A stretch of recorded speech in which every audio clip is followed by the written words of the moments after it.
Thank you very much, members. Thank you. We shall continue. Right, Councillor Stewart, take your time. Mr. Surridge from the Public Gallery. You have 1 minute or so, please, to ask your supplementary question to Councillor Jordan. And although we are hugely over on time and we have a lot of council business to get through this evening, I really would like to extend you that courtesy. So please, Mr. Surridge, nice and succinct to Councillor Jordan, if you please. All right. Councillor Jordan, noting that my time for questioning has been reduced by 2 minutes, what I'm asking from you is public statement by council media, and as much as you can here and now, and a written question and a written answer if you want, with regards to what you as leader of the council can do to inform your island, the island you represent, but what you're going to do to not causing more financial pain to them with the Supreme Court ruling fighting cases, and that the motion this evening on Palestine divesting from Israel supporting companies is a demand. I'm asking you to get that as a demand, not as a lighter, lesser phraseology with regards to asking of the pension scheme managers. Thank you very much, Mr. Surridge. That's your 1 minute. Councillor Jordan, if you'd like to respond. There was technically 2 questions in it. How about go for a written? Chair, thank you. We will give you a written reply. I thought I heard 2 questions there, and we'll need to play that back. On those. Well, we need to play that back. We'll give you a written reply. Sorry? Trying to keep it shorter and easier for you is asking you to give transparency on those subjects I've mentioned. Thank you, Mr. Surridge. That will be on record as recorded, and Councillor Jordan will respond. Thank you very much for your participation this evening. Just in general terms, any replies that are given for the benefit of the members of the public are published by this council. It will be public information, so that you're aware. Thank you, Councillor Jordan. Right.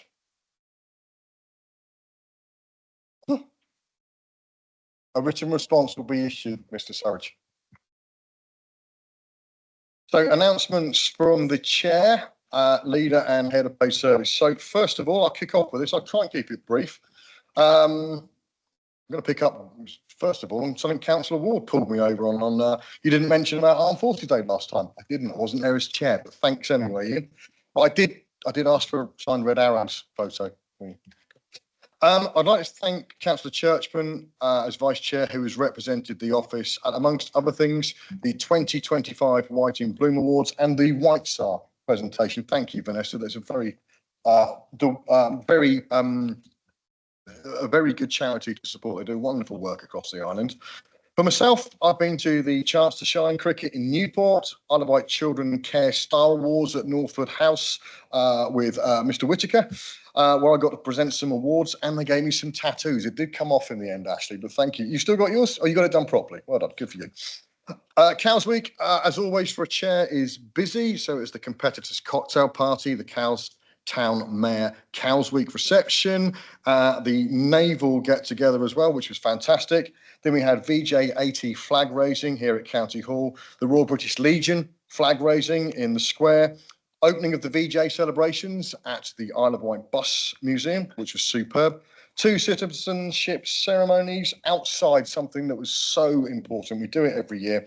The emergency services flag raising right here at County Pool, incredibly proud to support that. The unveiling of the Dunkirk Little Ships cairn at Newport Quay, as we celebrated and commemorated those who assisted in lifting the troops off the beach as part of Operation Dynamo. Hats off to everybody who are involved in making that happen. The operation, but the cairn. It looks absolutely superb. And finally, for tonight, flag winners from the Peach Games, which is Neo, Tilly and Jessica from Oakfield Primary School.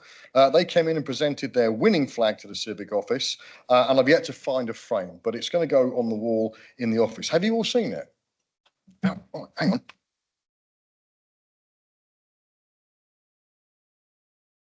Look at that, eh? Can we get a round of applause for Wight, I think? Great start.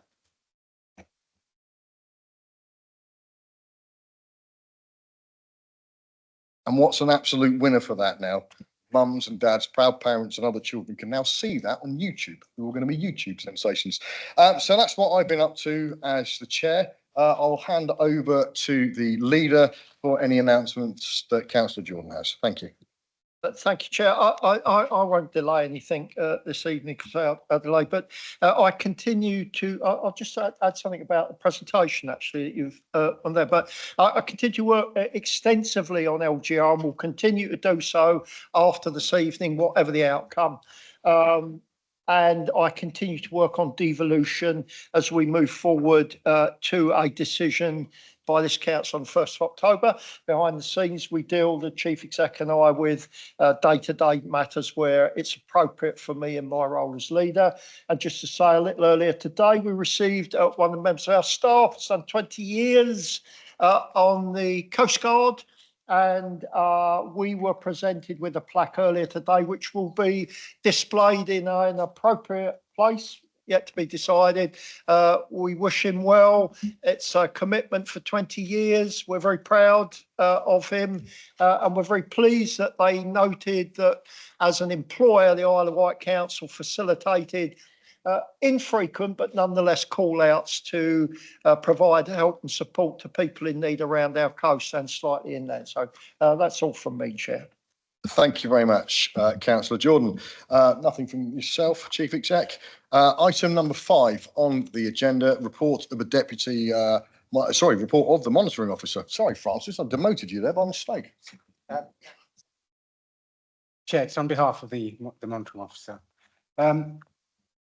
Thank you, Chair. Members will have the report in front of them. What I would want to point out right at the outset is you should have in your pack a couple of updated documents, because the report refers to Appendix 1, but matters moved on from, sorry, I hope everyone can hear me, matters moved on from that in terms of some of the movements, the political movements. So the appendix has been updated. Members should have Appendix 1 in the new updated Appendix 1 in your pack. Yeah. Yeah, it's a large one. It's one of the A3. Yeah. So basically, as members will be aware, there have been various movements in members. Councillor Mosdell resigned from the Conservative group and is now a non-aligned councillor. Councillor McLean resigned, which meant that as he was in a group of 2 with Reform, it means there was no Reform group. So Councillor Gladwin became non-aligned. There have been further movements since then, in that we have now had formal notification that Councillor Gladwin and Councillor Adams have formed a group, which is the ABC group. As a result of the forming of that group, we had to rerun the proportionality calculations.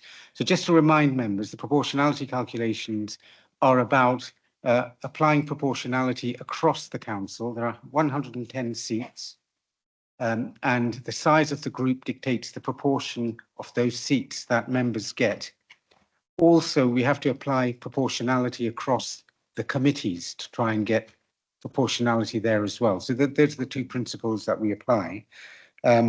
Now, in front of you, we're asking for council to agree the proportionality calculations, which are the calculations we did with the current makeup, the current political makeup.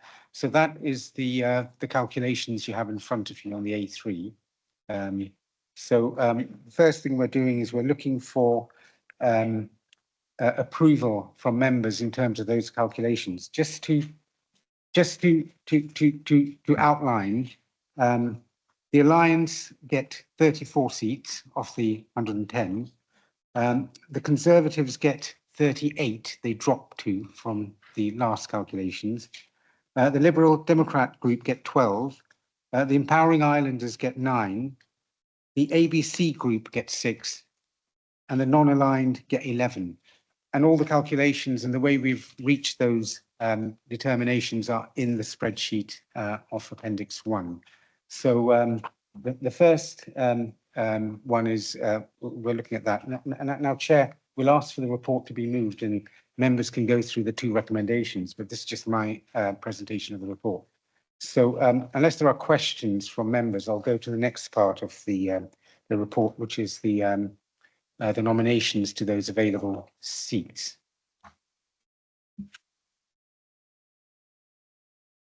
No? Okay. Thank you, Chair. I'm just going to go through the various committees and outline where we've had nominations and where we need nominations for seats based on those proportionality calculations. So in terms of the Alliance Group, just to clarify, the Alliance Group didn't go up or down in terms of the calculations, they stayed the same. But in terms of the Adult Social Care, Public Health and Housing Needs Committee, they have 2 seats on that. And currently it's notified as Councillor Lever and Councillor Andre. So we just want to confirm that that is still the position from the Alliance Group. It's their nomination for that committee. Yeah? Yes. Okay. So the next one we have is for the Conservative Group for that same committee, Adult Social Care. We have notification of Councillor Quirk being a substitute. Yeah. And moving down for the Empowering Islanders Group, the Empowering Islanders Group gained 2 in the calculation. So we've got a seat available for the Empowering Islanders on the Adult Social Care, Public Health and Housing Needs Committee. So we need a nomination, please, from the leader of that group. That'll be myself, and the substitute will be Councillor Cameron. Thank you. Thank you, Councillor John. Yeah, I wonder if we could confirm, as I've mentioned, a substitute. Can we confirm the open substitute places at the same time as we go through each committee? Otherwise, we might be going through each committee twice, once for the main and once for the substitute. Yeah. I'll leave that to you. Chair, point of order, please. Once again, we're going through this farce, committee by committee, place by place, mainly because certain group leaders can't get their act together to make nominations. We're unaligned members. We get our act together and we have no discipline or whatsoever. We just sort it out between us. And you're suggesting here on a night when I'm here to represent my residents, mainly about local government reorganisation, the pension fund and investment in Palestine. I'm not here to spend the next half an hour on this. So I'll shut up there, but can we somehow progress this? If you haven't made it, I'm sure we said in the past, Councillor Mosdell, when she was leader of the Conservative group, said, if you haven't got your nominations in by the night, tough. You haven't got the places until the next round. And I think that would be a good policy to adopt, because clearly some group leaders haven't got a clue what they're doing. Thank you, Chair. Thank you, Councillor Brodie. I believe Mr Wiggins circulated some information about this too, or Democratic did circulate some stuff, but it is something that requires more investigation, definitely. Councillor Luciani, very briefly. Just because we did go up one place when before the ABC group was formed, and that's why Councillor Jeffries is being crossed out. But can we just put him onto the substitute, please? Thank you. Yes, thank you. Thank you, Chair. I'll try and be as quick as possible. In terms of the ABC group, we need a nomination for a member from the ABC group for the Adult Social Care Committee. Adams. Councillor Adams, thank you. And for the non-aligned, we have had a notification. Councillor Mosdell is on that committee. If I can move to the Appeals Committee, we have one notification for the non-aligned on substitute, and that's Councillor Mosdell.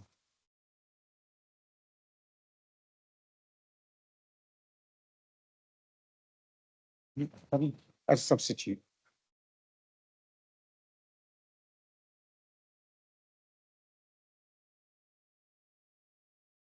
Yeah, it's already down there. It's already, yeah. Yeah, next, yeah, that's. Yeah, all right, the next committee is the Appointments and Employment Committee. We have nomination for, we have Councillor Garrett on that committee and Councillor Stewart as the substitute. And for the non-aligned, we've got Councillor Mosdell on that committee and Councillor Brodie as the substitute. So I'll move on to the next Audit and Governance Committee. We've got Councillor Blake as the substitute. And we need a nomination for the non-aligned for the Audit and Governance Committee. Chairman, a point of order, please.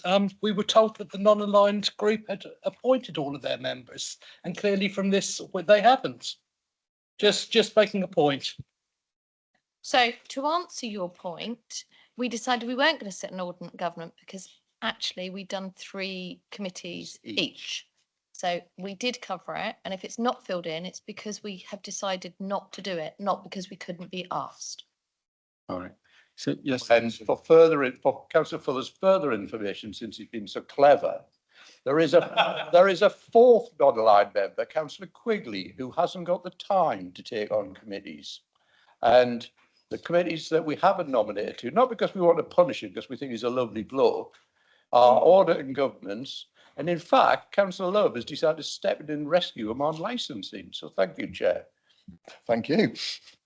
Thank you, Chair. Moving on to the Children's Services, Education and Skills Committee, we have Councillor Churchman, who's the Conservative group nomination, and Councillor Blake, the substitute for that committee. On to the next one. Well, we've got the ABC committee. We need a nomination for that committee, for the ABC committee. That's myself, Councillor Godwin. Councillor Blake, you had your hand up there. Just a quick suggestion, Chair. Would it be quicker just to read out the blanks that need filling in rather than the ones that we already know, than we're already fully aware of? Just speed up, because I appreciate we're limited to 3 hours tonight, and I'm also going to fall asleep in a minute. I appreciate the sentiment, Councillor Blake. I'm in the hands of Mr. Francis at the moment. Chair, it's the members committee, and if you're happy with that, that's fine. As long as you've got the papers, that we'll rush along. The ABC committee, we've got a blank for the substitute. Have we got a substitute? Councillor Adams. Councillor Adams, thank you. Okay. We've had a late notification, which might not be on your list, which is Councillor, the non-aligned for the Environment Community Protection Committee, which the non-aligned, I've got it handwritten in mine, which is Councillor Mosdell for that. And then moving on to the Harbour Committee, we've got a blank for the ABC Committee. We need a nomination for the ABC Committee. Councillor Adams, thank you. And moving on to the investigator into. You've got substitutes as well, okay. Councillor Gladwin, substitute. Thank you. Thank you. Okay, the Investigating and Disciplinary Committee, we've got a nomination. We need a nomination for the ABC group. That's Councillor Godwin. Yeah, Councillor Gladwin, and have you got a substitute? Just thought I'd ask. The Licensing Committee, we need a nomination for the ABC group. Councillor Godwin. Okay. And we have a non-aligned councillor named Councillor Love. I think that's right. Thank you, Councillor Love.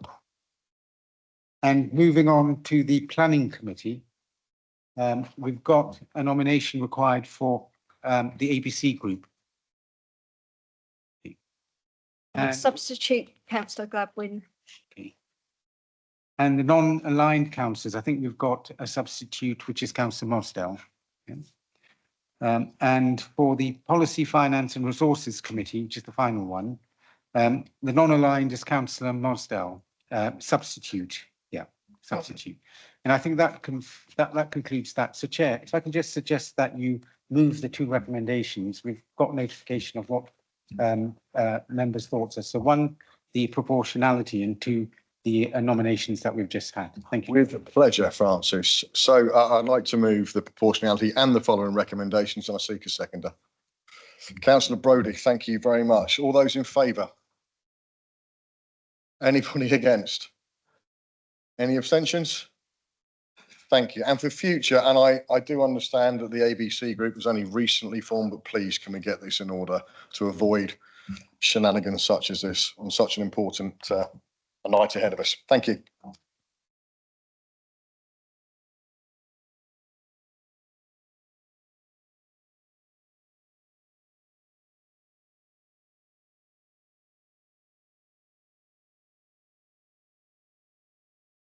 Item 6 on the agenda, report of the Leader of the Council, Local Government Reorganisation. Councillor Jordan, please. And thank you, Chair. And this has been a while coming since January, February this year, when government announced they were conducting a local government reorganisation across the country and gave us some instructions on how to proceed. We started the process back in February, I think, and the process started with the 15 councils in the Solent area, the districts and boroughs, Southampton, Portsmouth, Isle of Wight and Hampshire. And a belated point, Hampshire and East Hampshire, and then for a different reason, Gosport, dropped out of the main work that we were involved in with the other districts and boroughs and Southampton, Portsmouth. Gosport dropped out because they couldn't agree with any of the options, and Hampshire and East Hampshire, and this is a piece of information you probably need to understand, and they've published, certainly today I've seen it, their version of local government reorganisation, which essentially is 4 councils. They're proposing 4 councils, of which one is the Isle of Wight, so 3 councils on the mainland. And we are proposing to government 5 councils, 4 councils on the mainland and the Isle of Wight Council. And so the key to all of this for us as a council, as the Isle of Wight Council, is to recognise that even with Hampshire's proposal, the proposals and the options that we put forward, all of them at this stage, and will be the proposal if we agree it, remain the Isle of Wight as the unitary authority it is today. So that's the process that we carried out. The extent of the paper is probably, the huge paperwork here, is probably indicative of the amount of work that's gone on by the districts and boroughs, by the unitaries, by Southampton and Portsmouth, by Hampshire until they dropped out, and by KPMG, who also undertook the public consultations that form part of the recommendations and options that have come through tonight.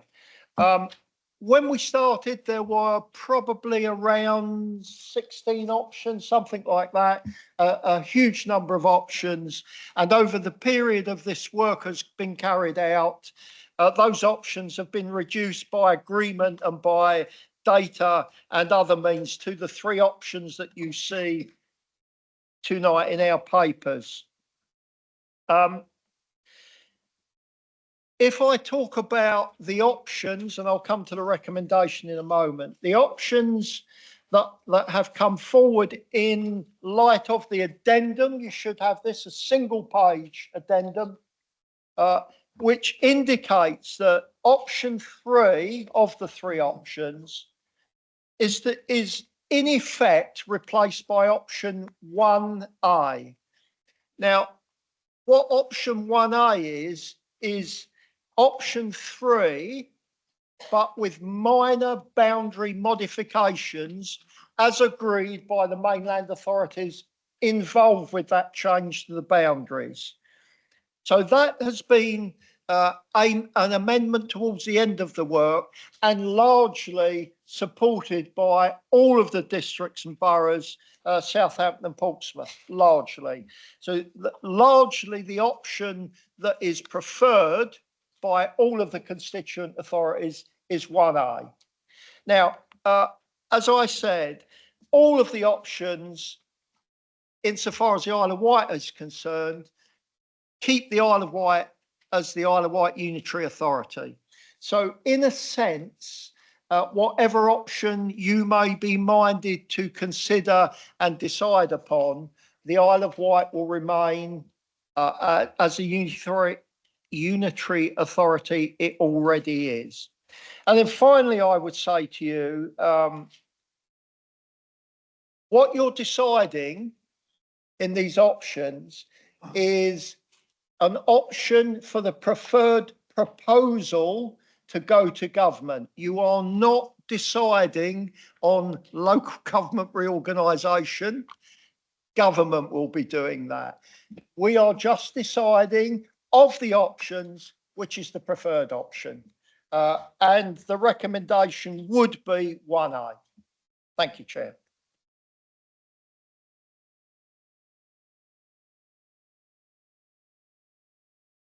Thank you, Chair, for your indulgence. So the recommendation is, whether you wish to follow it or not, the full council approve the full proposal to government as set out in Appendix 1, and that full council confirm by vote its support for one of the three detailed options included in the full proposal, and that full council delegate authority to the chief exec in liaison with the leader of the council to make any final amendments, they would be minor, to the full proposal in advance of submission to government. Thank you, Chair. Going to need a seconder, of course. Councillor Garrett, thank you very much.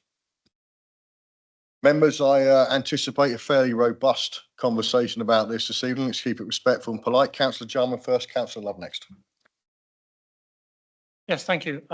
Could we have some explanation as to what these proposed boundary changes are within the area specifically, and do they change any of the financial values which are in the rest of the report if the boundaries themselves have changed? Thank you. Insofar as the Isle of Wight Council is concerned, they make no difference. Sorry, that wasn't my question. What are the proposed boundary changes? Boundary changes are on page 31 and the explanation.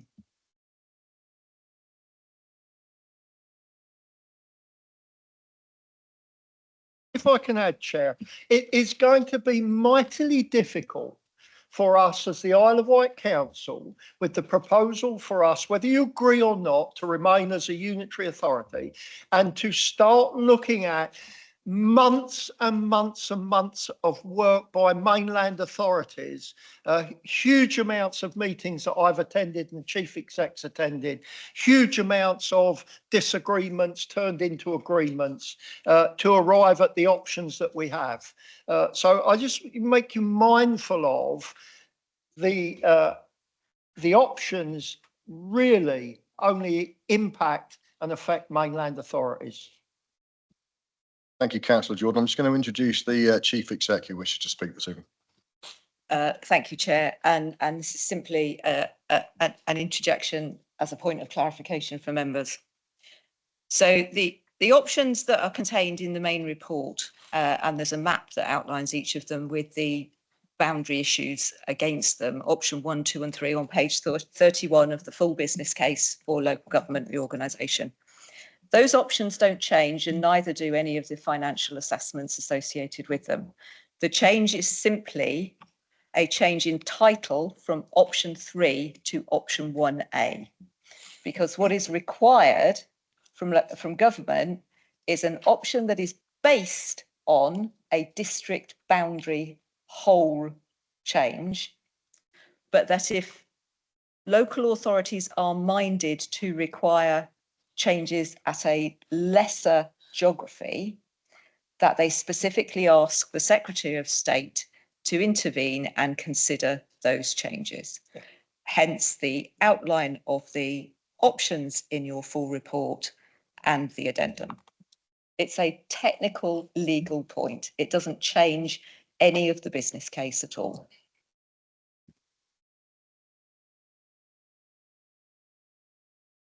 Sorry, Chair, can I ask a supplementary one?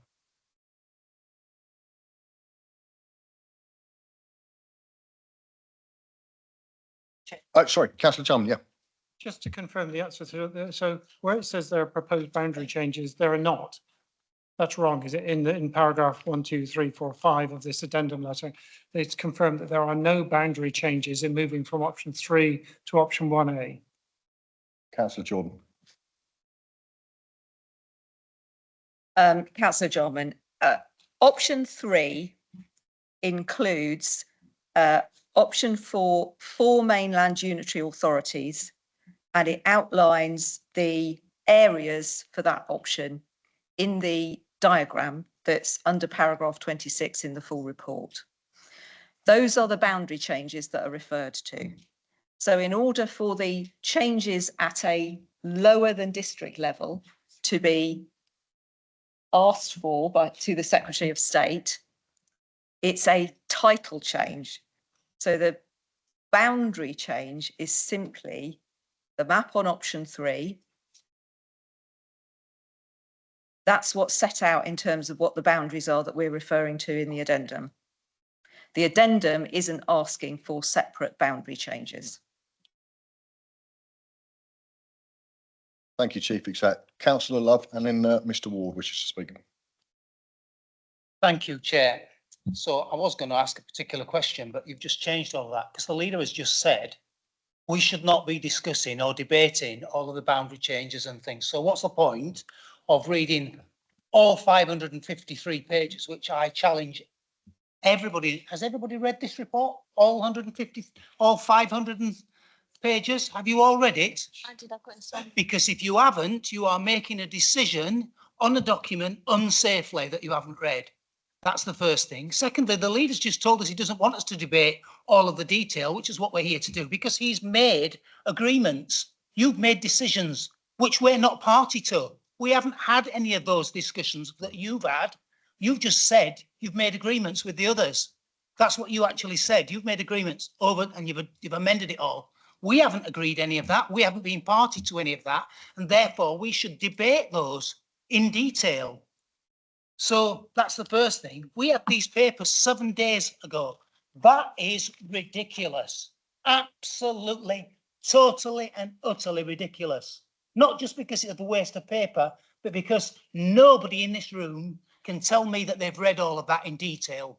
And that makes it unsafe to make a decision. Okay. And then we hear that the boundaries have or haven't changed, been moved, and somebody asks a question who's told, well, we're not debating it anyway. Which is ridiculous. That's what we're here to do. What is council about if we're not here to challenge and discuss it? So I'm voting against it. I'm telling you now, I'm voting against it because I don't believe anybody in this room has read all of these papers, and I don't believe it's good for them. And if you're not going to let us have the papers in a realistic way, in a significant lead up, then we're not going to be able to make an informed, proper decision. It is unsafe if you haven't read it. And I'd like you won't do it. I know you won't. I'd like to see who has actually read it all from start to finish, because I'll bet that you haven't. Bet Councillor Jarman has. Thank you, Councillor Love. Would you mind on the button there? Mr Ward and then Councillor Quigley. So thank you. So in response to Councillor Jarman's question, so the first one was about on the boundary changes. The boundary changes are set out on page 31 on the diagrams in the grey area at the bottom. So the boundary change only happens in option 3, which has now been renamed as option 1A. So exactly the same, it's just renamed as option 1A. The boundary changes relate to two of the proposed unitary mainly two of the proposed unitary authorities. So if you, have you got the diagrams in front of you? So if you look at option 3 on page 31, and go to the grey box at the bottom under that, it says that for East Hampshire, for example, that Clanfield, Horndean and Rowlands Castle are removed from East Hampshire and form part of the option that is described as the Southeast Unitary. So that joins up with Havant, Portsmouth, Fareham and Gosport. Sorry to interrupt you, Chris. Point of order, Chair. We've already just heard that where we're referring to areas of East Hampshire, that East Hampshire has withdrawn from the joint process. Is that not correct? I don't understand if they've withdrawn from the process, why we're talking about reallocation of their territory. I'm confused there, please. Thank you, Councillor Jummer. Perhaps the leader or Mr. Ward will be able to add some clarity. If I finish the first two questions and then either I or somebody else can answer the supplementary. So just suffice to say that the grey box identifies where the boundary changes are. On the southwestern side, the boundary changes mainly relate to the waterfront area of the New Forest. So the waterfront area of the New Forest to be included within Southampton and Eastleigh in that new unitary authority cluster. In terms of the financials that are written within the report themselves, they are based on the boundary change option. They're based on the boundary change option because that's what the majority of councils through this process so far support. And the only difference in terms of boundary change compared to non-boundary change is 4.8 million in the setup costs. The ongoing net saving associated with local government reorganisation remains the same in the steady state. So the only difference in terms of boundary change or no boundary change is a 4.8 million pound extra one-off cost for the setup arrangements. In terms of East Hampshire and Hampshire, they developed their own submission partway through the process. They broke away and developed their own submission. They still intend to make a submission to government on their preferred option for local government reorganisation. As the Chief Executive has said, that will be based on a 4-unitary model, as opposed to the options that are before you, which are a 5-unitary model.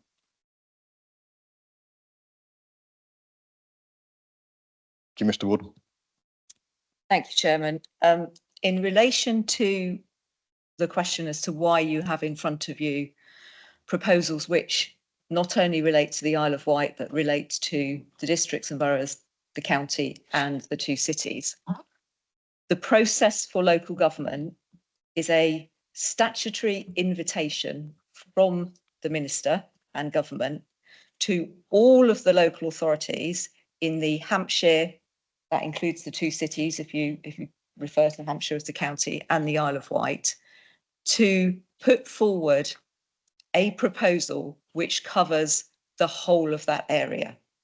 So the request of local authorities is not simply to look at their own local authority boundary, but to work with the local authorities in the area to put forward a proposal to government that covers the whole of that geography. So regardless of whether we made a decision on this, or we put forward an individual case, there would still be a case that came forward from each of the other authorities in the geography that gave a view on what the local authority boundary for the Isle of Wight should look like. That is the local government reorganisation process. It's about looking at a geography and putting forward a proposal for unitary authorities in the whole of that geographic area. And each individual local authority has to give a view on the whole area. Thank you, Chief Exec. Councillor Mosdell, please. Thank you, Chief Exec, for that explanation. However, I sit here representing the residents of Newchurch, Haven Street and Ashton. They don't give a whatnot about what is happening in Hampshire. We also don't know the dynamics of those councils. I've been to different events before, representing adult social care, and I know some of these councils will struggle to sit in the room together, but actually they've got to this point, which is brilliant. But however many pages, and I have read it because I'm an insomniac, so I have read it, but actually I still, having read it, don't feel qualified to make a decision on boundary changes and stuff like that on a mainland council. if you had given us the option to say, do you want to remain as a unitary? We all put our hands up. We did that earlier this year to say we all want to stay as a unitary. We've already voted on this. And the rest of this is a technicality, isn't it? You know, we could play pin the tail on the donkey for how this is actually going to bother or affect our residents. The one things our residents will be looking at tonight is how much time we wasted. We've wasted time going on proportionality. We're now wasting time talking about mainland councils that there is nobody in this room who is qualified to make this decision. So, you know, it's another one of those evenings where we look like to residents that we're not actually portraying what they would wish us to do, and that is to concentrate on the Isle of Wight. Chair, if I may, and I thought the Chief Exec did explain this.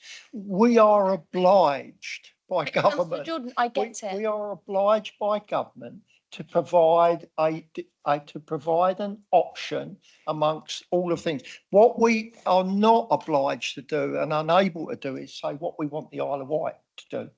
We're part of this bigger LGR area, which is why it's been brought forward.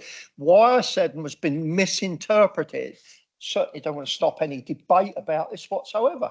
What the point I was making is it's very difficult as the Isle of Wight being proposed to remain as the Isle of Wight to make informed decisions about mainland councils. That was my very point. But nonetheless, we have to indicate to government what our preferred option is of the options that all of the districts and boroughs and other councils involved have decided are the most suitable for them. Thank you. Thank you very much, Councillor Jordan. We have quite a long list to get through. Councillor Quigley is next. Yeah, thank you, Chair. What I see here is we've spent a long time arguing about remaining as a unitary, which we are now doing. So whatever happens, we've got what we wanted, which is very important. Well done, everybody. But part of the argument is we didn't want mainland councils to discuss our boundaries. And now we're worried about discussing mainland councils' boundaries, but we aren't. We're just deciding to be part of a mayoral authority. So I think we're getting very, very confused about the processes. Do we want to remain a unitary authority and a mayoral authority? Yes, we do. Back to Councillor Mosdale's point, do we want to waste all night on it? No, we probably don't. So yes, I mean, we are in a position where I think we can vote on the proposal. And I think sensibly it will be the proposal that the other councils put forward. Thank you, Councillor Quigley. Peter, Councillor Swing. Thank you, Chair. I have to say that as a result of this conversation, I'm even more confused than I was at the beginning. And I've tried extremely hard to read all of these papers, but there has barely been enough time, quite frankly. It's not that I'm lazy or not interested, but I don't find these papers very easy to read. A lot of it seems to me to be jargon that, frankly, I don't understand. I don't understand either why, if we're dealing with all the areas, why the Hampshire County Council, with whom we've expressed an interest to be a combined strategic authority, I think it's got a fancy new name now, why they aren't on these options. Nor do I understand why we can't just say, we've already indicated that we want to be a unitary authority. Why can't we say simply that and see what the government do? I think I shall be voting against this unless there is an option simply to vote for the Isle of Wight Council to remain as a unitary authority. Yeah, thank you, Councillor Swing. We are unable under directions to provide that. And secondly, you would any change to the options will need the agreement of all of the other authorities. Now, you will not get that agreement in timeframes for the timeframe that government's put in. Point of order, Chair. Sorry. Sorry, who's chairing this? There are no This isn't a options to be Q&A with the leader. It's meant to be an open debate. Can I just? Councillor Blake, where I would normally agree with that. The Chief Exec, many officers and Councillor Jordan have been at the heart of this, and I actually think it helps inform the conversation. Also, other people are dipping in and out, and I'm quite up for that. I think it's an informed debate this evening because this is, as Councillor Love has indicated, it's a veritable book. I have read it. but it's a heck of a read. But it is an informed debate, and I think it helps having these replies as well. To that end, Councillor Garrett. Andrew, next. Thank you, Chairman. So I'd just like to open my remarks by acknowledging the hard work of so many people in bringing forward these options. And since May, I've been Deputy Leader of the Council, and I've become very aware of the hard work that the Leader of the Council has done and the Chief Executive has done in leading the Isle of Wight's arguments in this regard. I have sat, when I substituted or deputised for leader, sat in the room with the other collaborating councils, and it is extraordinary to have seen a depth of collaboration across so many, 12 or 15. No, Councillor Robertson seems to want to make a point of order. Yes.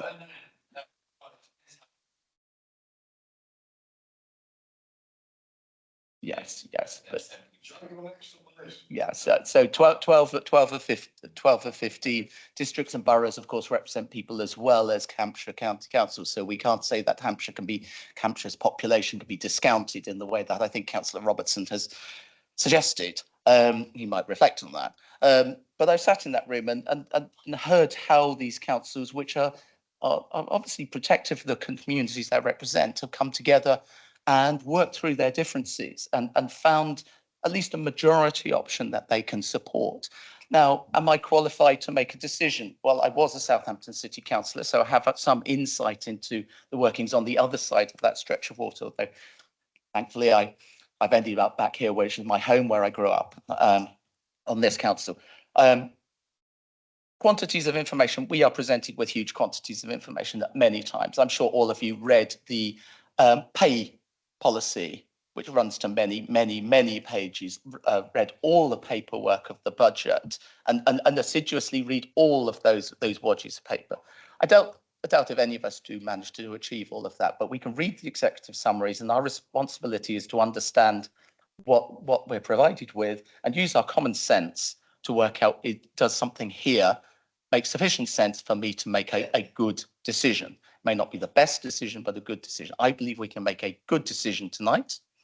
And that decision is to support 1A, because on the basis that all of the options available to us support the case for a unitary, separate Isle of Wight, which is what I want, and I believe the vast majority of people on the Isle of Wight want.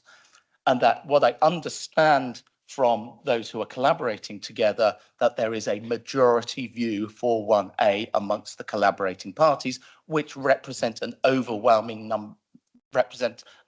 amount of the population of Hampshire as a county. Hampshire County Council, Southampton City Council, and Portsmouth City Council as the top tiers of those. I know it's difficult. And the biggest problem we have is government is requiring to choose between three options, to make a choice. We have to make a choice. We can disagree, but we must decide. If we don't decide, we might as well leave this room and go and find other things to do, because we are, as Councillor Bosdell said, she's elected to represent a portion of the electorate. I am to do so as well, but we're all taught that we represent the whole of the electorate as well as a corporate body. So I'm going to be supporting the Leader of the Council. That's why I've seconded him, and I will be supporting option 1A. I believe that is the right one to support, but I don't mind which of them this council supports, because we get what we want. Everybody has agreed the Isle of Wight satisfies the case for exceptional circumstances to be a standalone unitary authority. Thank you, Councillor Garrett. Councillor Robertson. Joe. Thank you, Chair. The idea that this is done with some sort of consensus or collaboration is not correct. As I understand it, Hampshire County have walked away and got their own proposal, which we're not being offered today. Hampshire County represents 70% of the population of the combined area, and they've walked away from these three options. So this is very, very far from collaboration or consensual. This is deeply controversial, and we're not being presented the option that Hampshire County, as I understand it, prefer, albeit they only published that today. It's my view that none of the three options are in the island's best interest, because they create an additional mainland authority. And why that matters for us is because this will feed into the devolution proposal that we're going to vote on the 1st of October. And the voting system with the mayor is the mayor and the leaders of each of the new unitary councils will get a vote. If there are 4 unitary councils on the mainland, the Isle of Wight vote is diluted to 1 in 5. If there are 3 mainland authorities, the Isle of Wight council's vote is stronger, it's 1 in 4. So the Hampshire proposal that's been put forward today is for 3 mainland authorities. So the Isle of Wight would have a stronger voice. So I think the 3 options that are put down here will dilute the Isle of Wight council's say at devolution stage. It's plainly controversial. A final point to make is that part of this, we should have gone straight to government when they asked us whether we're interested and said, we're not going to talk about unitary authorities until you give us a new funding settlement for the Isle of Wight Council. We haven't done that. We should have done that. This is the time government are looking at local government. It's the time we should have been talking about local government funding as well. Plainly, I support the Isle of Wight Council remaining a unitary, but I don't want to create more unitaries on the mainland. Thank you, Councillor Robertson. You've already spoken on this, Councillor Jarman, but I do think it is an informed debate this evening. So please, again. Thank you, Chair. I was very interested to hear that East Hampshire have apparently ceded some of their territory to this new organisation, but that's not part of their proposal. The map that they've got on there, which everybody can see, I'm sure they've looked at some of it online, does not indicate that any of the coastline of the New Forest has been ceded to anybody. It's still indicated as being within the West Division of their plans. Their plans also include not only the whole of Hampshire County Council and East Hampshire District Council, but the Isle of Wight. And my question is, oh, by the way, I should congratulate them in their plan for using the correct population of the Isle of Wight, not the incorrect population, which is in the document we've got in front of us. But that aside, the key thing is, I wonder what is the comparison between the Hampshire County Council, East Hampshire, Isle of Wight proposal and the 3 that we've got this evening. Thank you.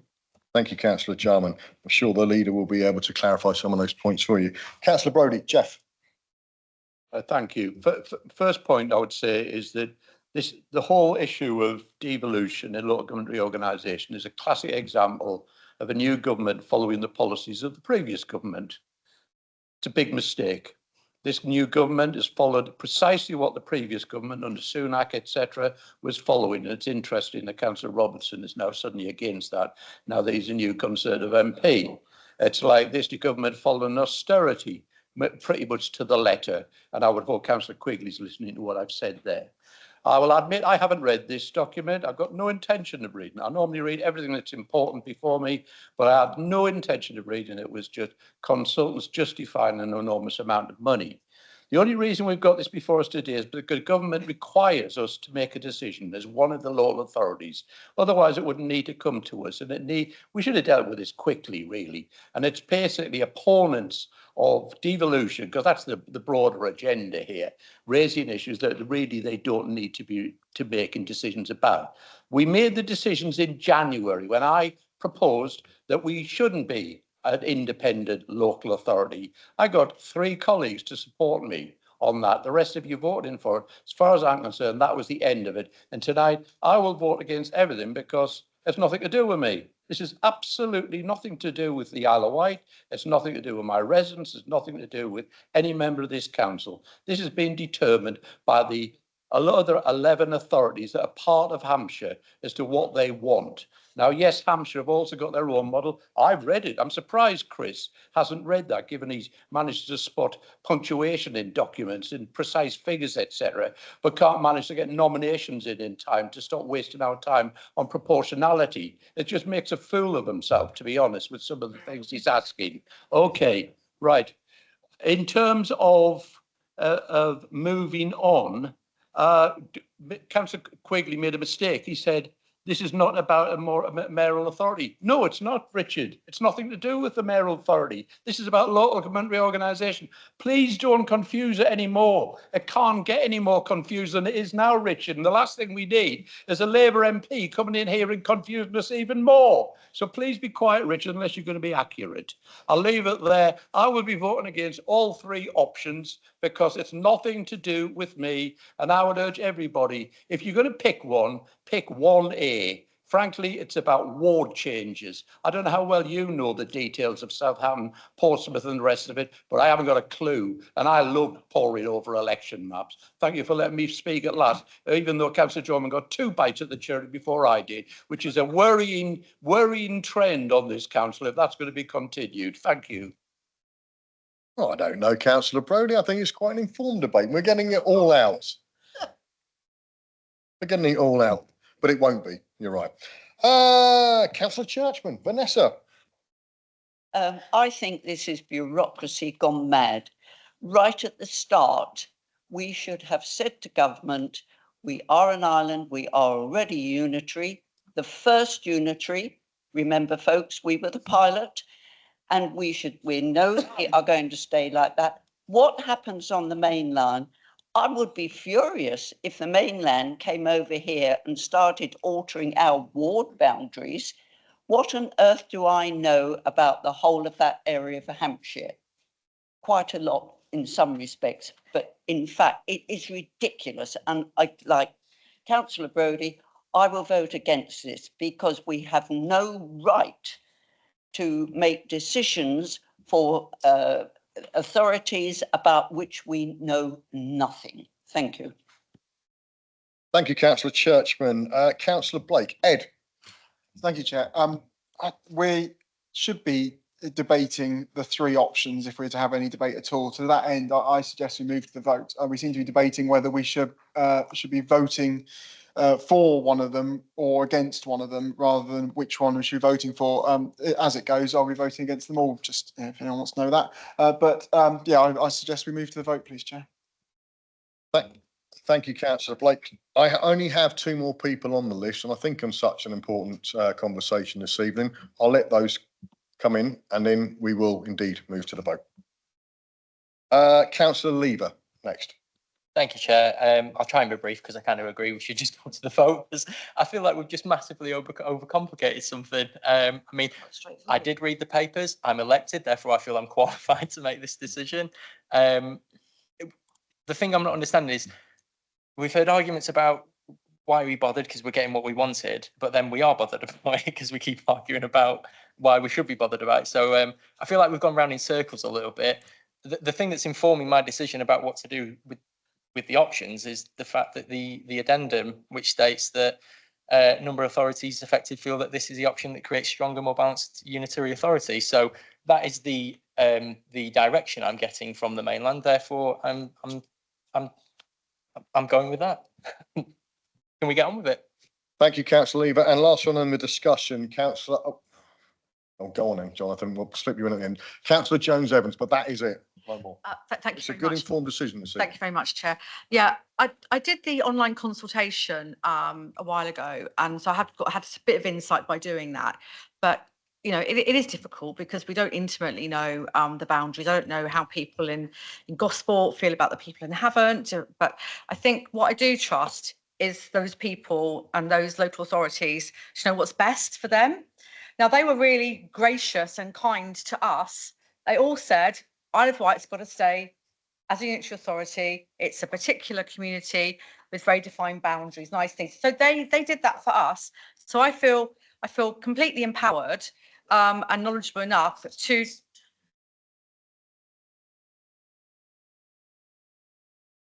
thank you.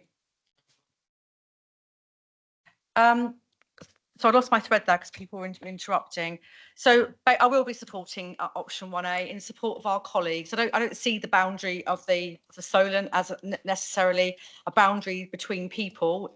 We are moving towards closer working. I've worked authorities on the mainland, for some time now. And it's really important that we do work together. We've had a Solent LEP that lasted 12 years. We got very important funding that way. For instance, we've got our fully funded CCAM college. We got our floating bridge. We have plenty of investment. So it's important that we work with each other across the Solent, and I'm looking forward to the next stages. So I am supporting 1A, and just to chair, I've like to call out to you and the monitoring officer. Can members be reminded that if they call a point of order, it has to be a point of law, or it has to be something against our procedural rules? Not once have I heard this evening it's on those matters. It just seems to be a way that people want to interrupt each other and be rude. So if they could be reminded, we have a lovely new constitution. I suggest people read it. With respect, Councillor Jones-Evans, I think it's provided a reasonable debate this evening. And it is something I'm very conscious of, but everyone's had a fair crack. Final one before I hand back to the leader, Councillor Bacon. Jonathan, please.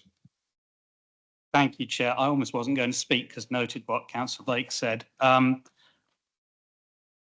agree with much of what Jeff has said in this debate. I think the phrase that the Chief Executive used that we perhaps need to bear in mind is that we received a statutory invitation. I think that comes across as the same sort of invitation Marlon Brando used to give when he was the Godfather. It's not a matter of choice. We have to make a decision, but this is a technicality. We could stick our fingers in our ears, try and ignore things, but we can't do that. We can't conflate this with the mayoral authority debate. It is a technicality. Fundamentally, what we decide doesn't matter, provided we make a decision. But I think what we should have in mind is that what we do in this decision could well affect our relations with other authorities in the area. And we want to keep those relations good. We want to keep them good going forward. And that is something that could impact on our residents looking to the future. So those who want to regard this as a vote to stay as a standalone authority, well, we have done that once already, but you can vote for any of the options because I say there's a technicality. But I think if we look to that desire to maintain good working relations, which will benefit us going forward, we take that lead, which I think Councillor Garrett spoke of well, that 1A is the option there. And so I would ask people to express a preference, not shy away from this, express a preference because we need to do so, and to express that preference for option 1A. Thank you, Councillor Bacon, and thank you for all your engagement this evening. I think it's been very enlightening.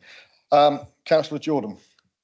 Thank you, Chair. What I'm going to do, Chair, in view of the comments that I've heard, is that there are three recommendations on page 27. So what I'm going to do, Chair, with your agreement, is suggest that we take recommendation 2, which is that full council approve the full proposal of government set out in Appendix 1, and that we take separately recommendation 3, which essentially is the option that full council confirm by vote its support for one of the 3 detailed options.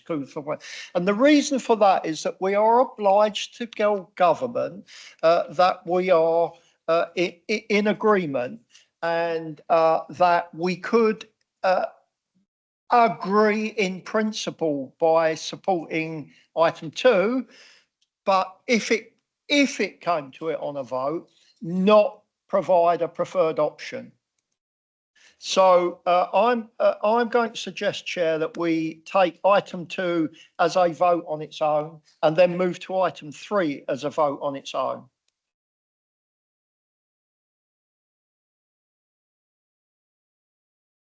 Chair, at risk of getting told off by Councillor Julie Jones-Evans, which is something I don't look forward to, may I raise a point of order, and that is this. Can we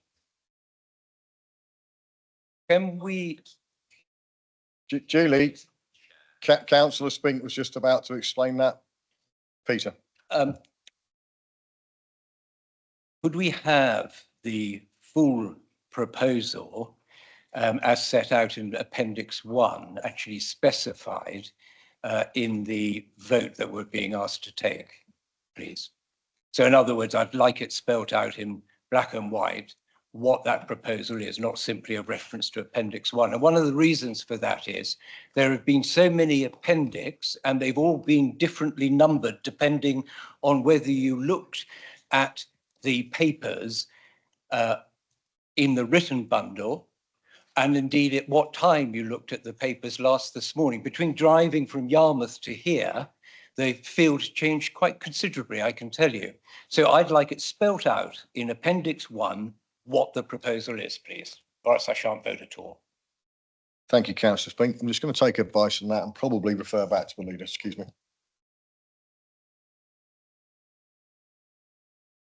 Chair, I think as long as there is clarity in terms of the decision making and that members understand what it is, I'm not entirely sure what Councillor Spink is asking for, but I think... don't understand what the motion or the proposal is. What is the proposal to government as set out in Appendix 1?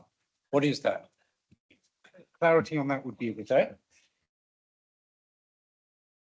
So essentially, the proposal is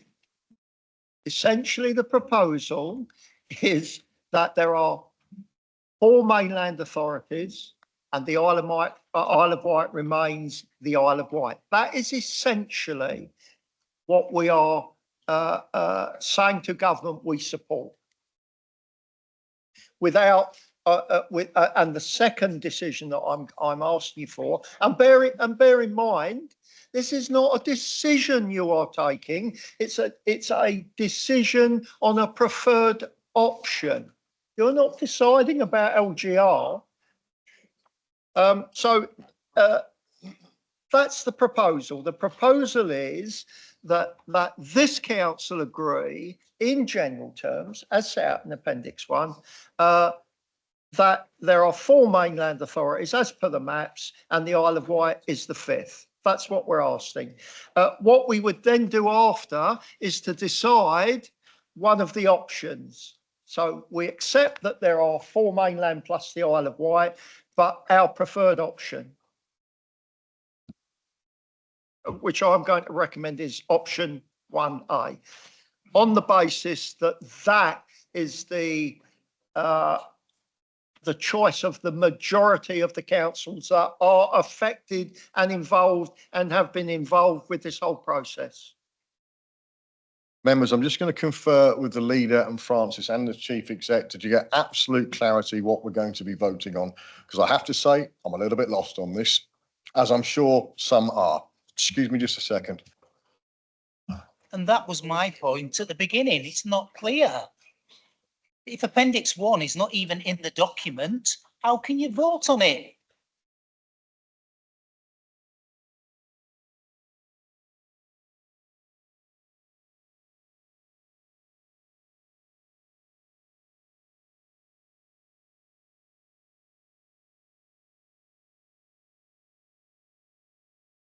Proposal 1 being 100 pages.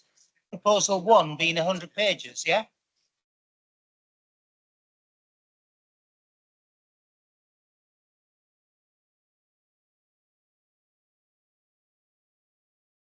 Members, I'm just having the leader get things ready to rock and roll.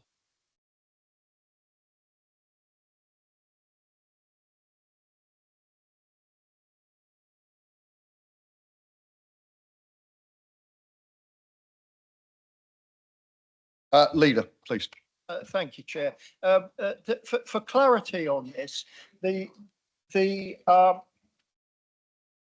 proposal, the recommendation, number 2, is that full council approves the full proposal. The full proposal is the entire business case for change. That's what it is, and that's what government are seeking from us. Recommendation 3 is to decide one of the options that are part of the full business case. There are 2 decisions. So first of all, Because you want to make it complicated, there are two decisions. We could have gone with just select an option and go with it. Because in all of the options, this council, representing the Isle of Wight, representing the residents of your ward and of this island, are not affected by the mainland unitary authorities. In which case, we should just vote to leave the process altogether. Chair, the options are on page 31. It's very.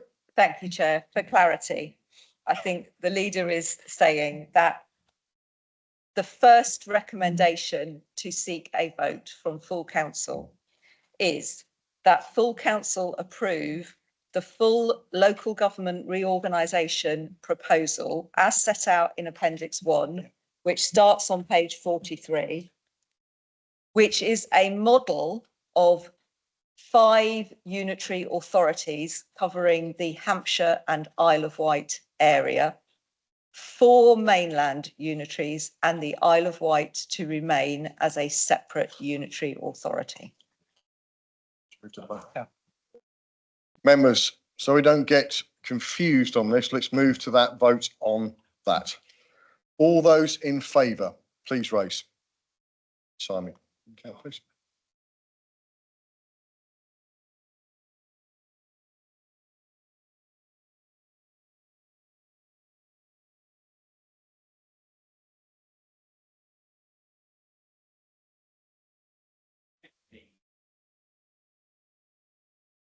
For those against, please. Please raise.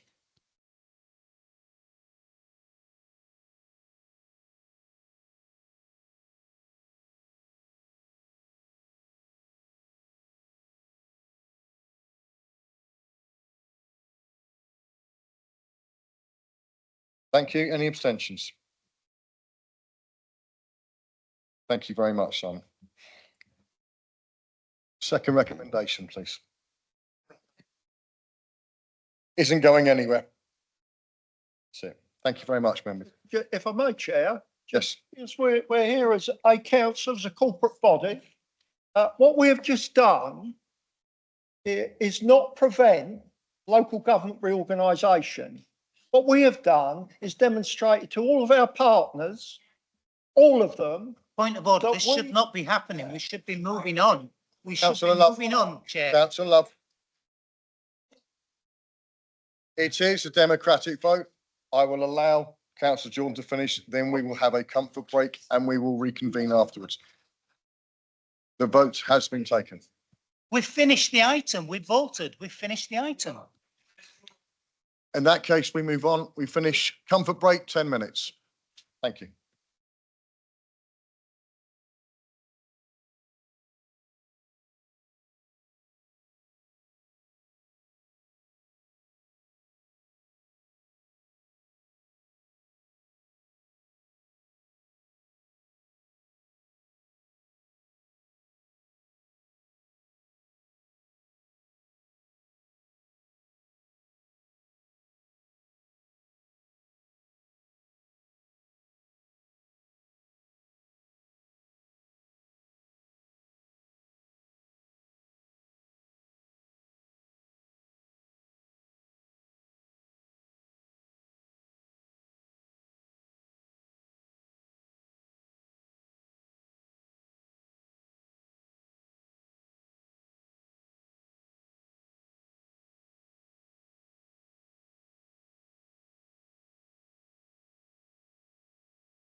Members, if we could all be settled, please.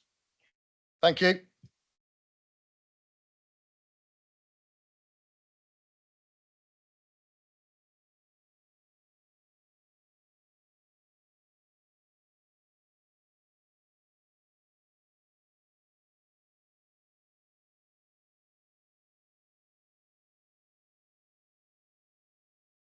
Thank you very much. Is everyone present?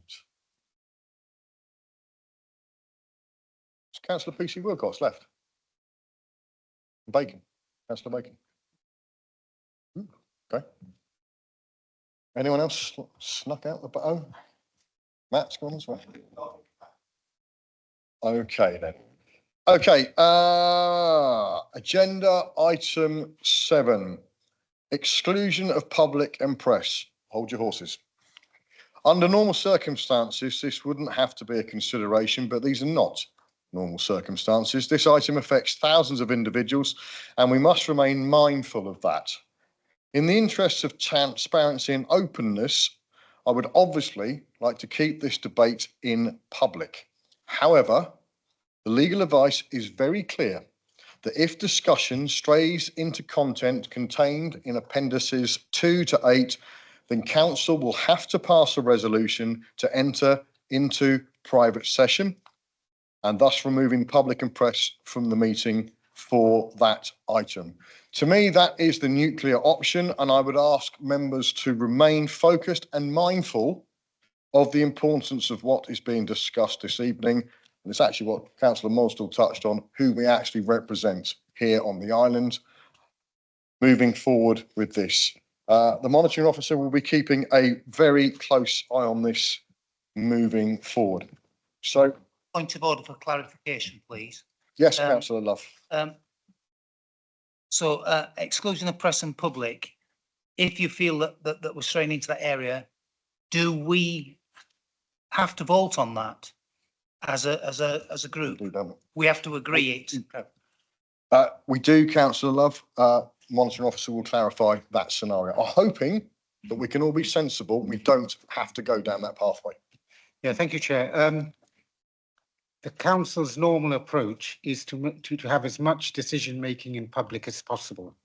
So the idea is that the final decision will be made in public. However, if councillors feel that they want to debate the confidential papers, because you've had the confidential papers, you might not feel that you want to debate them. You've got enough information to enable you to make a decision.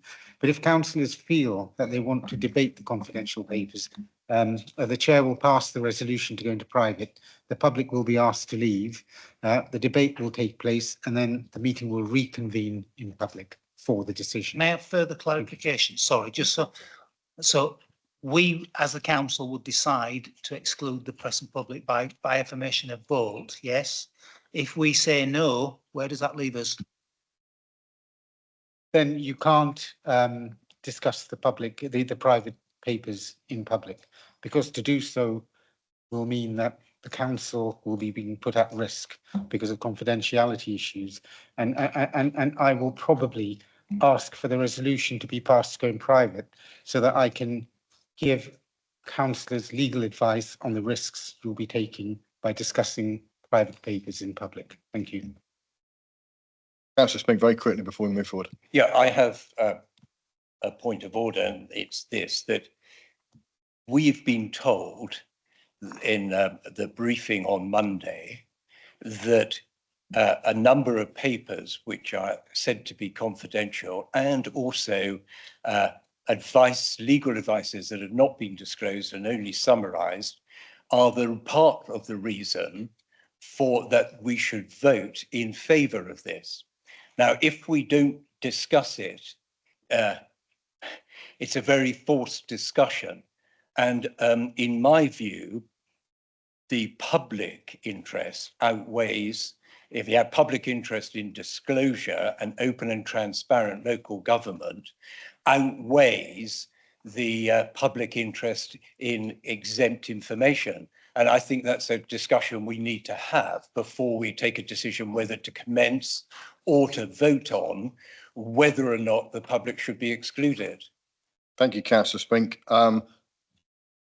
It wasn't a procedural issue. The advice is that it is not in the public interest, but we are hoping not to go down that path. The monitoring officer could expand on that just for clarification, but with the time, and this is a hugely important decision to make, we should press forward with. And so from that point of view, I'd like the report of Director of Finance, please, to move this. If I may, this is an important issue. Councillor Fink, I'm going to allow him. We need to move forward with this because we have to get to a decision.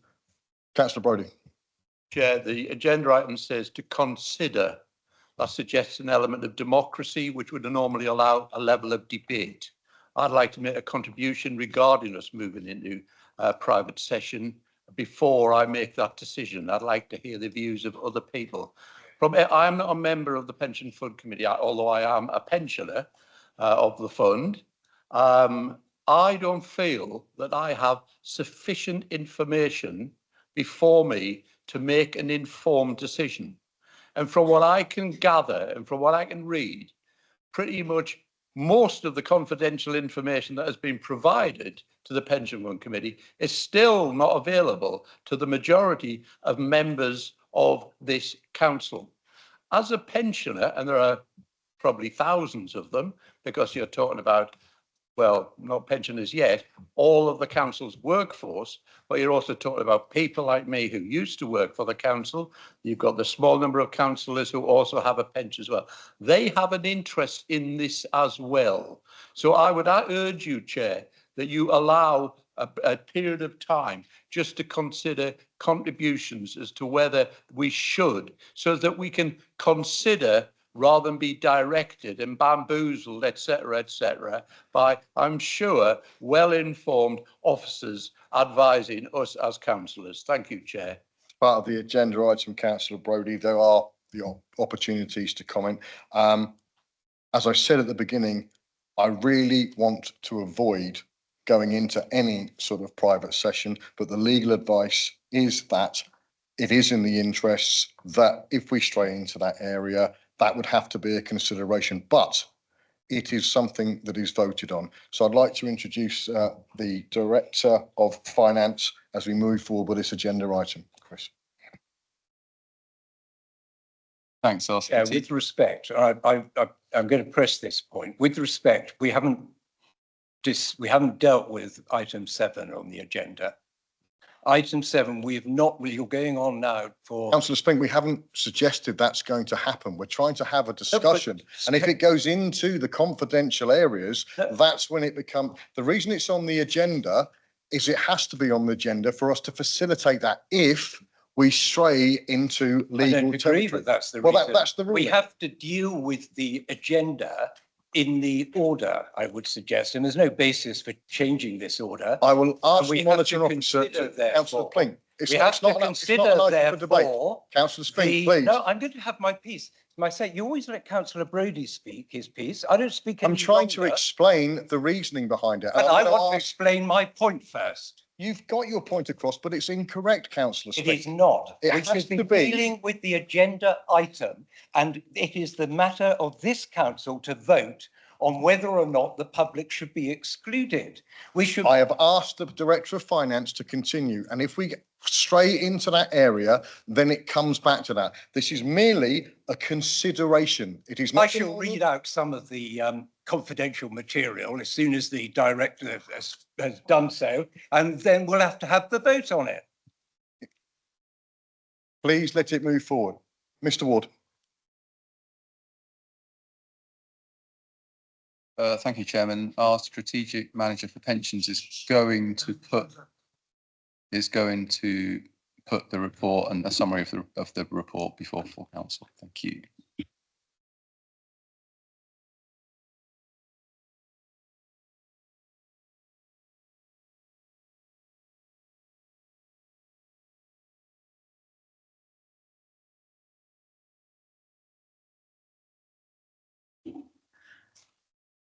So to introduce the report, first of all, I'd just like to draw attention to two key recommendations in paragraph 15 and 16, which essentially ask the council to support submitting to government an in-principle decision for the pension fund to join the central pool by the 30th of September. So that's clearly a time critical decision for the council. The second recommendation to draw to your attention is for practical reasons to delegate authority to the Section 151 officer to act in consultation with the Pension Committee Chairman on any necessary decisions in connection with pooling. There's comments in the report about the Pension Committee. Pension Committee have considered this matter. It was supportive back in July of an expression of interest going forward to the pension fund to join the central pool. However, at its most recent meeting at the beginning of September, there was no unanimous view from the Pension Committee on the way forward, and it expressed the view to prefer more time to consider its options. In terms of the access pool, which is our current investment pool, access does not meet government's blueprint going forward for how investment pools should operate, and government has effectively therefore disbanded our current pool, the access pool. So new pools need to be in place and be implemented by the end of March next year. So time is very much of the essence. Our participation in the access pool was originally agreed by full council back in 2017. And when final details are completed and discussions are made with a new pool, we'll be bringing a further full report to council for a final decision in very early 2026. I just draw a few key points regarding the report that I would make. The primary consideration that we have is one of fiduciary duty for the council to act on behalf of pension fund members and employers within the fund. And that is concerned with taking decisions based on their best financial interest and using proper evidence and due diligence. It's not a political viewpoint to be made. We have comprehensive due diligence undertaken by our investment advisors, Hymans Robertson. It recommends the central pool is our best alignment of the options based on looking at key criteria, including cost and performance. There's a summary in the papers you've got, Appendix 6, that shows the central pool is better from both the point of view of one-off and ongoing costs, and also crucially from an investment performance viewpoint as well. Investment performance is critical over the longer term to pay for the extra costs that will be incurred. Due diligence work's also been done on behalf of all funds within Access by the Access pool itself, and that's broadly consistent with the recommendations I've just outlined. The fiduciary duty also points towards taking timely decisions made in anticipation of the pensions bill currently going through Parliament, and that becoming law in due course, and government being able to push through the change it wishes to make. There's no expected further information that we're going to receive in the near future upon which we can take a further decision. So there's no new information is expected to be forthcoming. We have the information at our disposal now. Nor is any option of judicial review related to government's policy, as that option has time expired over the summer. Our current pool, the Access pool, is disbanding, so the status quo is not an option for us. And I'd just like to highlight some of the risks of delay with a decision. One of the key risks is each of the pool options open to us has only limited capacity, probably to take up to 7 pension funds, and there are a total of 21 funds that are currently homeless and looking for a new pool to join.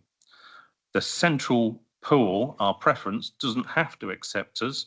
So if we delay, we may threaten securing our place with that preferred partner. We'd also risk, if we delay a decision, being isolated, as far as we're aware, all funds are making a decision in line with government's timetable, which is an in principle one for the end of this month.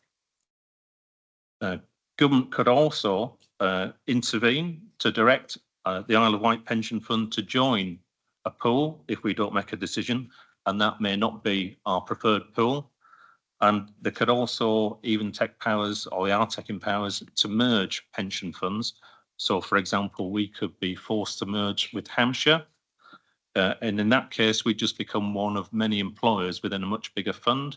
And we'd have no say on some of the policies, including policies and setting a local investment approach. So a delay could lead to those risks, and it could also lead to financial harm to the pension fund in terms of it places in a weaker position if we delay now because we're not in the room able to negotiate with new pool.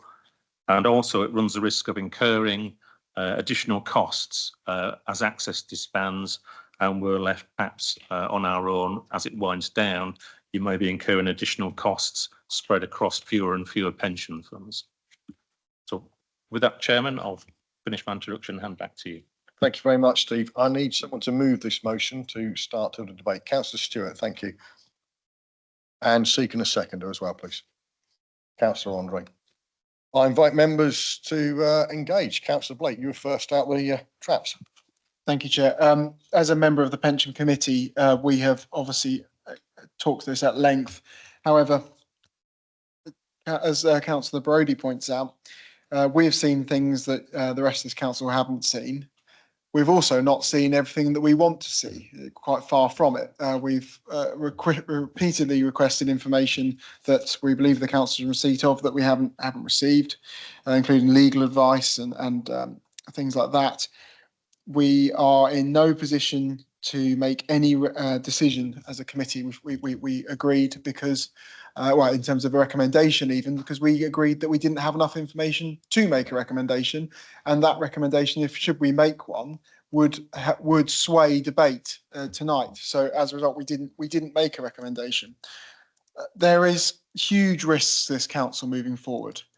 What this is essentially asking us to do is, at the government's request, disinvest everything we've got in our fund at a cost, move it across into another fund that they think is more amenable to their request at a cost, with more red tape in terms of more things that the pool has to adhere to in terms of things like fund managers and stuff at a cost.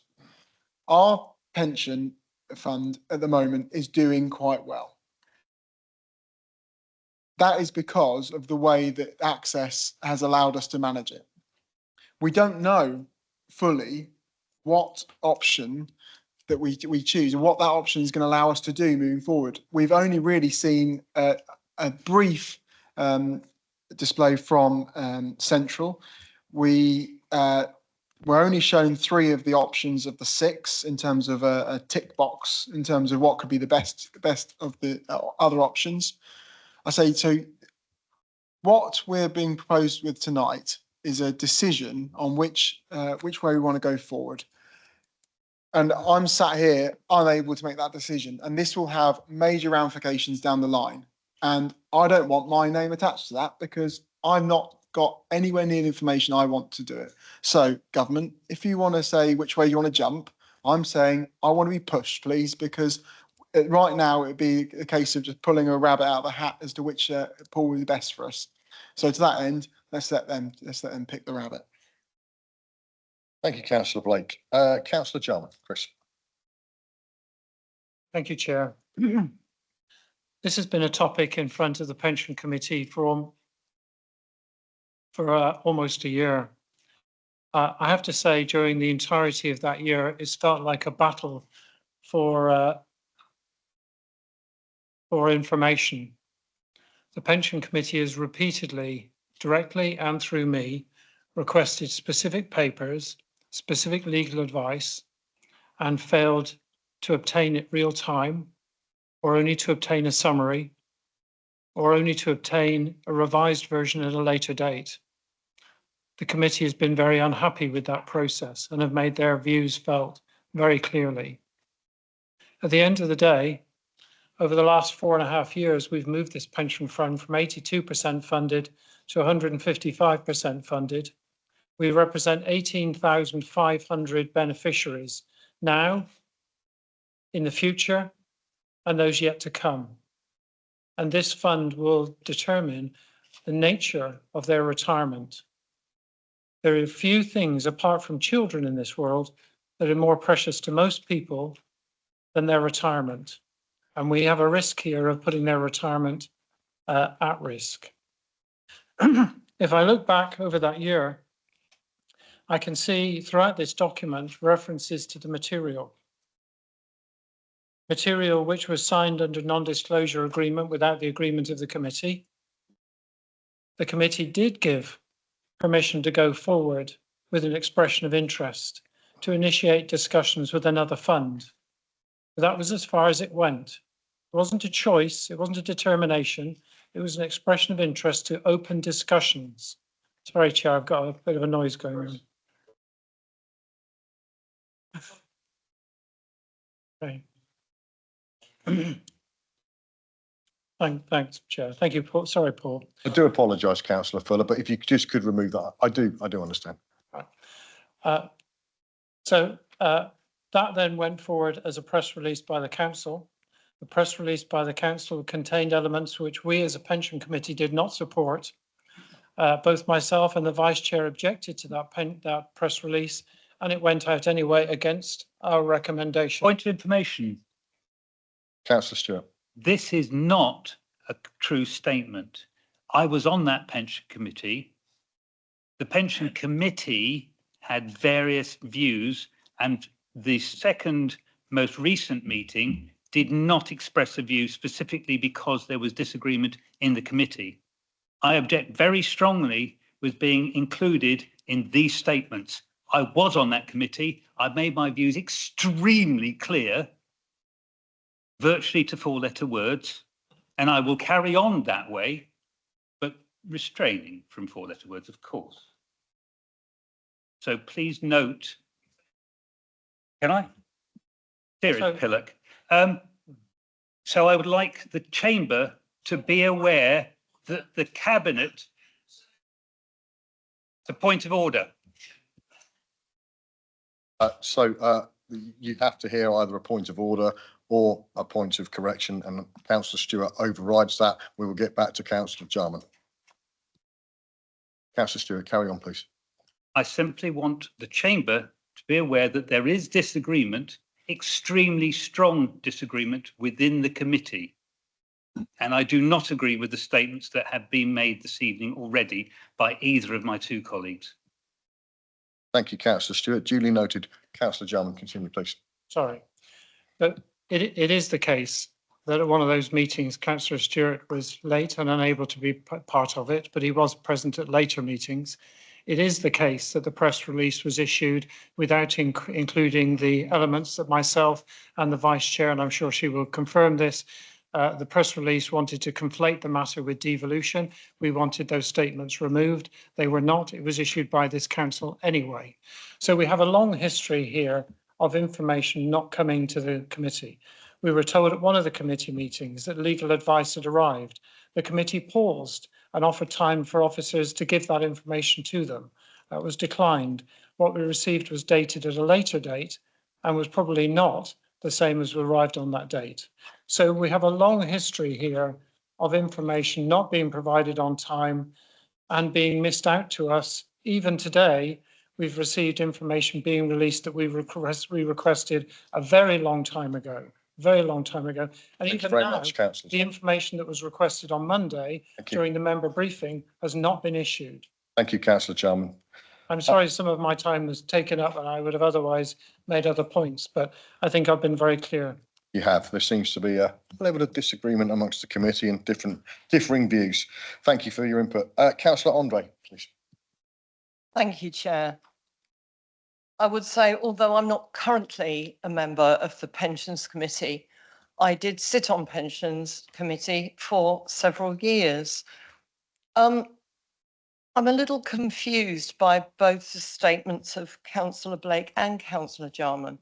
So the recommendation is that we support the expression of interest made to join. It specifically states the central pool, but Councillor Blake seems to imply that's been reneged. I'll just put my other points, and then if I may, Chair, and then if Councillor Blake wants to come back in. We've heard a lot about risk, and where pension funds are involved, there is always an element of risk. The Isle of Wight, I certainly know this when I sat on Pensions Committee in respect of access. We were the smallest fund. And I think what we're looking at here, I would respectfully remind members that the recommendation also highlights the deadline of the 30th of September. So this is an opportunity for us to actually be in control rather and to do rather than to be done to. And as we've been reminded, we have a financial fiduciary duty to the recipients of the pension fund. I also would like to say that through my time on Pensions Committee, Hymans were extremely good advisors to us and they served us extremely well. And as we've heard in when this paper was presented, Hymans are actually recommending that we join Central Pool. There has to be a reason for that. Now, I also know through sitting on Pensions Committee, I don't. I'm afraid. Point of order. Councillor Andre's point of order. Can you explain? The opinion of Hymans is included in the exempt information. And that is the problem, if I may say so, of discussing a matter. It was discussed if you would let when it me was finish, presented. please, Councillor Andre. That is the problem of discussing a matter which, in order to make a sensible decision, we need to refer and debate confidential information. That's why we can't just let people slip the confidential information in. So point of order, we can't proceed in this way. Chair, if I may refer to paragraph 7. Councillor Andre, thank you, Councillor. Professional advice from the fund's investment advisors, that's not in the confidential part of the papers. If I may continue. Thank you. As I say, Hymans have served us extremely well. And I also know through sitting on Pensions Committee, the members of Pensions Committee are not financial experts. That's why we have advisors such as Hymans. That's why we have people that actually do this day in, day out, and is their bread and butter to advise us. And I think we would be really foolish if we were to ignore that. So the recommendation asks that we support the expression of interest to join the Central Pool, which I will be supporting. Thank you. And I encourage others to do the same. Thank you. Thank you, Councillor Andre. Councillor Churchman and then Councillor Lever. Thank you, Chair. Just a quick resume. We have 18,500 councillors. We have 33 bodies. Pardon? What's confidential? No, you said 18. We don't have 18,000 councillors, Councillor Churchman.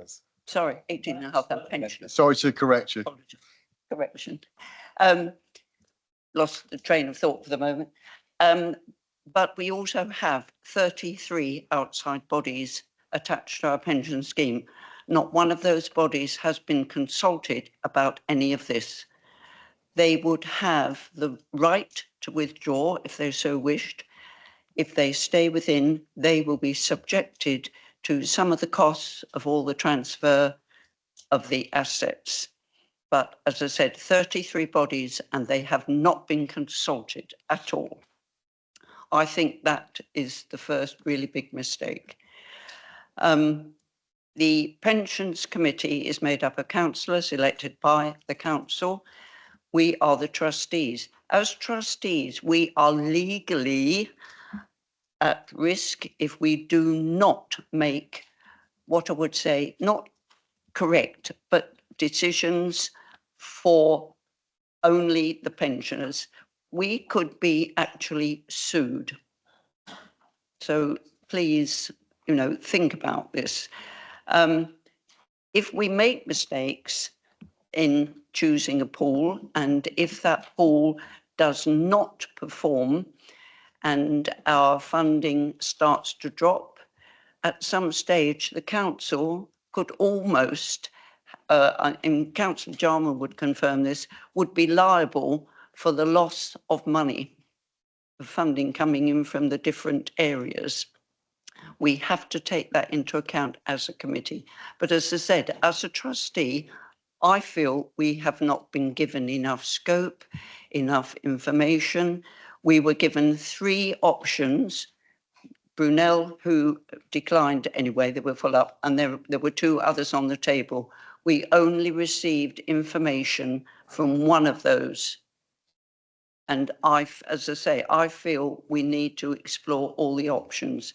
The government are rushing us into this, and pensions are there for 20, 30, 40 years. It has taken us 8 years to get to where we are now. Access were the most successful pool out of the whole 8. And yet we're being disbanded. But the point is, it took 8 years to get to that position where we are now. Now we are expected, government diktat, to just redo it all and join another pool. Well, I'm sorry, folks, it isn't that easy. So I personally think we need to look and see what other option there is. Have a good look before we make a decision. 800,000, 8 million, it's £750 million. We pass things. Councillor Churchman, I'm going to have to, we are really tight for time to get to the vote. Thank you. I'm hoping to get everybody else in for comment. Councillor Lever, please. Thank you, Chair. Sorry, I've been trying to make notes as things are moving along. In terms of the pension committee, it wasn't unanimous, the decision. There is disagreement on how to move forward with that.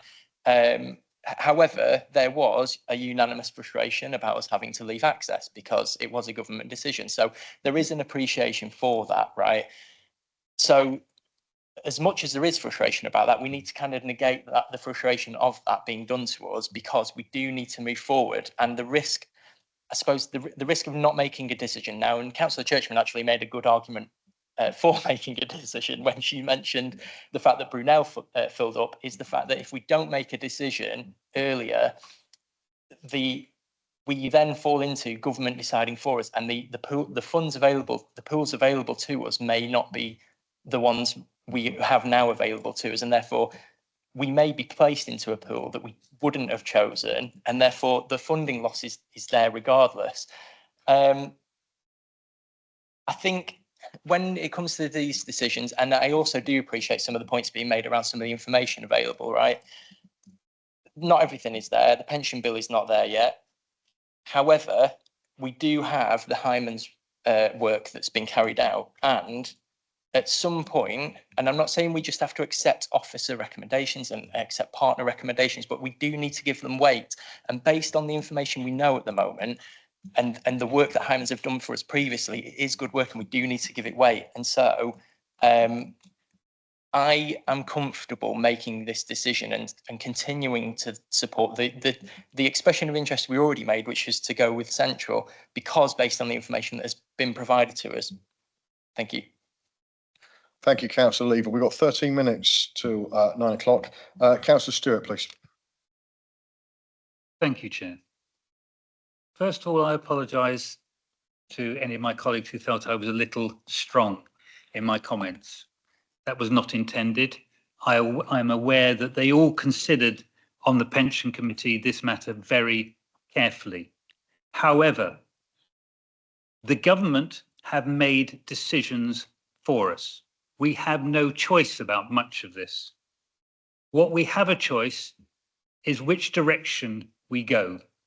They've crashed the car. We have to decide whether we want to hit a tree or whether we want to carry on down a road that gives us some choice and chances. That information has been provided to us. It is extremely clear that an expression of interest to get into a sensible pool is the best way forward. And there is no way that the pension trustees, the councillors who sit there, are going to be under threat because we made that decision in the face of lack of information, which we all agree is unfortunate, to say the least. But we have enough information and enough professional advice to make that decision. I could go on. I see no reason for that. There may be other opinions, but that is my advice as a former civil servant, as a former insolvency specialist, as somebody who does understand finance and who does listen to all of the professional advice that we have been given. Thank you. Thank you, Councillor Stewart. Councillor Drew. Warren. Thank you, Chair. This is clearly a very Kafkaesque situation, as Councillor Stewart has stated. This is something of a gun being put to our head. But I think there's a real issue in terms of the lacuna of what we haven't had before us. I think I would say, as an example, today we've been told that we are time bars. Now, we potentially are for a JR, but actually the time which a JR can be running from would be the time in which a mistake has been made, which I would suggest is not until we have the full information before us. There is a procedure 3.9 that the CPR Civil Procedure Rules, which would allow us to have an extension for time. There would be an Part 8 application under the CPR in relation to the same, an HRA Protocol 1, Article 1 application. And I would strongly urge the unions to explore that, because this does have quite singular implications. We don't know the particular corporate structure of this. We don't know the way in which shares will be issued. We don't know about share dilution. We don't know about preferential voter rights. These are all quite big questions, which I think those engaged and beneficiaries of the pension would like to have the answers for. Now, I think, as Councillor Stewart has said, this is a weird situation because government has said we have to act in this particular way. But it comes down to a question of duty and the best interests of those we represent. I cannot sit here and suggest that embarking upon an investment of £800 million in a corporate structure, which we just simply do not know the implications of, is going to be considered a discharge of our fiduciary duty. Officers have instructed us, and I certainly recommend any members of the public looking at what is available to perhaps engage with that a bit more and try to stimulate some debate. I would say that officers have spent a lot of time, and I'm very grateful for them, but I just think there are so many areas that have gone unexplored. This is something that can be ventilated legally. That may sound quite highfalutin, but this is a large amount of money that is engaged. I think that ultimately this comes down to our duty of care. How can we act when we don't have the information? Now, we could say the realpolitik of this is that we simply have to act. Government have imposed this ideological decision upon us, so we have to move. However, whether that's discharging our duty, for myself, I simply cannot agree that that is the case. There are tens of millions of pounds potentially in lost income in terms of, for example, the local investment criteria. That's something that our colleagues will vote on. But I'm not convinced that an ideologically premised promulgation from government is going to drive growth in the way that perhaps the pension members would like. So there are, for me, simply too many questions. Our duty to act implies that there is an option to act. Now, I think as councillors, we don't really have much of an option in terms of either voting in the way that is recommended or simply throwing it out and being told by the government that or rather the beneficiaries' money will go where they say that it will go. But there is that option. The unions could litigate this. I suggest that they do explore that option.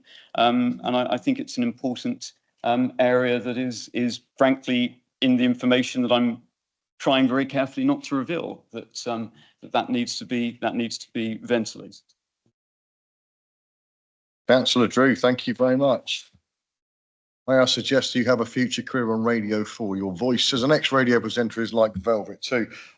We are very pressed for time. Councillor Brading is next. Thank you, Chairman, and thank you, Lambert, but I'll be brief. I was on the pension committee for 7 years. this is very, very tricky. I was sceptical about joining Access in the first place, but it's proved to be a roaring success, as the numbers Councillor Jarman gave earlier about the performance of our fund. Government have now shot that because and we haven't got that option anymore. We have a very diligent pension committee. You've heard the comments of, Councillor Stewart, Councillor Blake. Councillor Jarman's got a great deal of experience at reading paperwork and chairing this committee. Councillor Churchman's been on pensions as long as I can remember. We have a vast knowledge on our pension committee, and they all care, you heard this evening, about our pension fund and what we do for our islanders.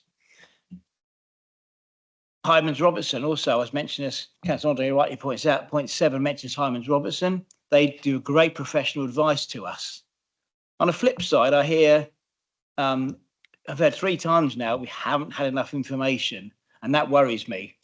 There's 6 choices. We only 6 pools, only 3 will put to the pension committee. That worries me. And if the pension committee, with the experience we've got on that committee, can't come to a decision themselves, and they've seen more paperwork than we have, how as a full council can we make a decision on less paperwork on such an important matter? So that's just points I want to make. It's very difficult. We've got to get this right, but I stand by what the pension committee haven't seen the information they want to make their decision. How can we make that decision as a full council with less information? Thank you. Thank you, Councillor Brading. I'm very mindful of time, and we do have another 3 or 4 councillors to speak, but we do have to make a decision this evening. So I would like to suggest that we go to the votes, and we are voting on the recommendations on page 582 and 583. So for all those in favour, please show.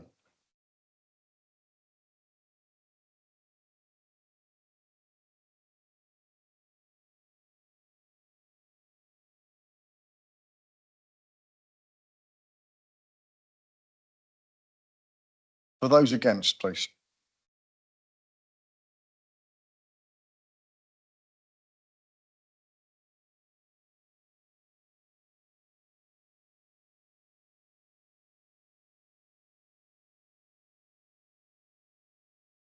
Thank you very much. And any abstentions, please?